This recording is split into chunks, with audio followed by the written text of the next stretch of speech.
Matapos nga po ang 2 araw na pagbuti ng panahon ay naharap naman po sa panibagong bagyo ang maraming lugar sa ating bansa, partikular po yung sa may norte.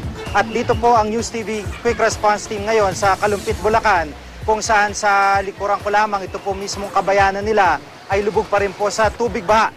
Abot pa po sa hanggang tuhod na ba ang lugar nito, kahit sa ibang mga lugar po ay umaraw na at mainit na, nagbalik na sa normal yung kanilang takbo ng buhay. Pero dito ay lubog pa rin po sa tubig baha at may mga lugar pa nga po na nakausap nating mga residente kanina na abot pa raw hanggang dibdib. Itong palengke na inyong nakikita ay dito lamang po sa kaliwa ko at kanina nakita natin na hanggang dibdib pa po yung nilusong ng ilang mga tindera sa palengkeng yan. Kaya po dito sa tagiliran ko, magkabila po ng kalsada ay nagsisilbi po nila na talipapa.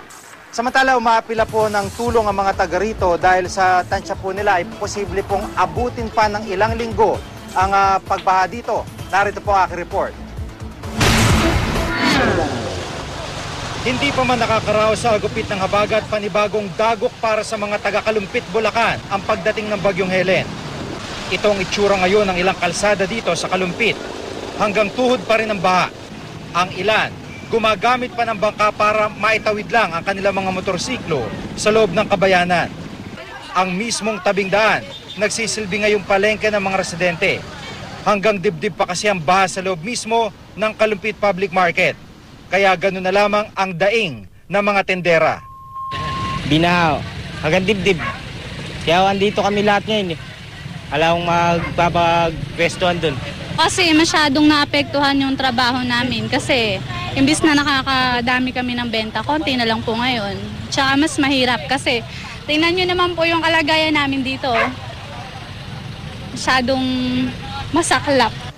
Ayon sa mga residente, ang ganitong tubig ngayon ay abutin pa ng 2 linggo bago mawala.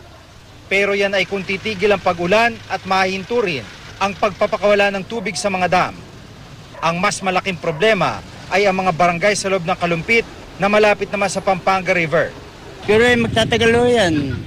Mga 2 linggo yan, pinakamababa. Kalisan ho, lampas tao po kami. Lampas tao po. Huling naranasan ang ganitong katinding pagbaha ng manalasang Bagyong Pedring noong nakaraang taon. Nang mapasok ito ng GMA News noon, abot hanggang dibdib ang baha. At gaya ng dati, umapila ng tulong ang mga residente para malagpasan ang bagong pagsubok sa kanilang bayan.